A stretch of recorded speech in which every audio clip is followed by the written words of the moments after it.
வருது. கண்டிப்பாக இது உண்மையான நியூஸாக தான் இருக்கும்னு நம்புவோம் நம்மளும்.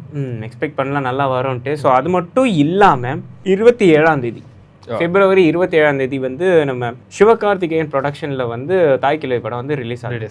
ஸோ அவர் அந்த படம் வந்து சிவகுமார் முருகேசன் வந்து ஒரு டெபியூ டைரக்டர். இந்த அவருக்கு வந்து இப்போது சரி ஒரு ஃபஸ்ட்டு படம் பண்ணியாச்சு, ஒரு டெபியூ டைரக்டர் ஃபஸ்ட்டு படம் பண்ணியாச்சு. அடுத்த படம் படம் வெளில வந்த பிறகு இந்த படம் நல்லா இருக்கா இல்லையா அப்படின்னு ஆடியன்ஸ் முடிவு பண்ணுறதுக்கு முன்னாடியே, இந்த ரிவ்யூஸ் எல்லாம் பார்க்குறதுக்கு முன்னாடியே சிவகார்த்திகேயன் வந்து அந்த டைரக்டருக்கு வந்து அவரோட அடுத்த படத்தை டைரக்ட் பண்ணுறதுக்கான ஆப்பர்ச்சுனிட்டி கொடுத்துட்டார். ஸோ கொடுத்து அதோட அப்டேட்ஸ் எல்லாம் வந்து போன வாரம் வந்திருந்தது. அந்த படத்தோட பேர் கூட செய்யும்னு சொல்லி வச்சுருந்தாங்க, டைட்டில் பண்ணியிருந்தாங்க. ஸோ அந்த படத்தை வந்து ராஜ்கமல் இன்டர்நேஷனல் தான் அவங்க வந்து ப்ரொடியூஸ் பண்ணுறாரு. அதாவது கமல்ஹாசன் தான் வந்து ப்ரொடியூஸ் பண்ணுறாரு.